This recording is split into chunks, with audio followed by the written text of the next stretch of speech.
State news కి స్వాగతం. శ్రీకాకుళం జిల్లా నూతన ఎస్పీగా కేవి మహేశ్వరరెడ్డి సోమవారం ఉదయం ఎస్పీ కార్యాలయంలో బాధ్యతలు స్వీకరించారు. అనంతరం ఆయన పాత్రికేయుల సమావేశం నిర్వహించారు. ఈ సందర్భంగా ఆయన మాట్లాడుతూ క్రైమ్ రేటు నియంత్రణపై ప్రత్యేక చర్యలు చేపట్టినట్లుగా స్పష్టం చేశారు. గంజాయి రవాణాపై ప్రత్యేక నిఘా ఉంటుందని పేర్కొన్నారు. మీడియా సహకారంతో సమన్వయంగా పనిచేస్తామని వెల్లడించారు.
నా పేరు మహేశ్వర్ రెడ్డి.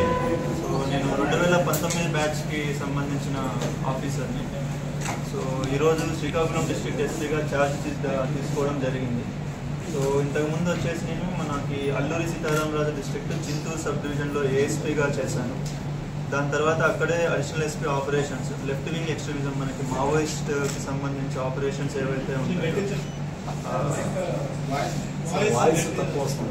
చెప్పాలా సీతారామరాజు డిస్ట్రిక్ట్లోనే ఓఎస్డీ రంపచోడవరంగా వర్క్ చేశాను. సో ట్రాన్స్ఫర్స్లో ఇప్పుడు ఫస్ట్ డిస్ట్రిక్ట్ నాకు. సో బేసిక్గా మనకి ఈ ఛాన్స్ ఇచ్చిన గవర్నమెంట్కి అండ్ సీఎం సార్కి అండ్ డిప్యూటీ సీఎం సార్కి అండ్ డీజీపీ సార్కి అండ్ సీనియర్ ఆఫీసర్స్కి ఐ రియలీ థ్యాంక్ దెమ్. ఈ ఉమెన్ సేఫ్టీకి సంబంధించి కావచ్చు, చిల్డ్రన్ సేఫ్టీకి సంబంధించి కావచ్చు, అండ్ ఎన్ఫోర్స్మెంట్లో మనకి గాంజా ఇష్యూస్ ఏవైతే ఉన్నాయో కావచ్చు, వాటిపైన మనం 100% ఫోకస్ చేస్తాము. దాంతోపాటుగా మనకి పబ్లిక్కి పోలీస్ పైన ఒక కాన్ఫిడెన్స్, ఆ ట్రస్ట్, నమ్మకం ఏదైతే ఉంటుందో అది ఇంక్రీజ్ చేసేదని వర్కింగ్ అనేది డెఫినెట్గా ఉంటుంది. అండ్ ఈ డిస్ట్రిక్ట్ సంబంధించి ఇంకా ఫర్దర్గా ఒకసారి టీంతో మొత్తం నేను మాట్లాడాలి ఇక్కడున్న ఆఫీసర్స్ తోటి. సో ఇక్కడున్న సిచ్యువేషన్ ఒకసారి అనాలిసిస్ చేసుకున్న తర్వాత డీటెయిల్గా మళ్ళీ మీతో మాట్లాడడం జరుగుతుంది. ఎందుకంటే ఇది ఫస్ట్ డే కాబట్టి ఇక్కడ ఇష్యూస్ ఏమున్నాయి ఏమన్నది నేను కూడా ఒకసారి తెలుసుకోవాలి.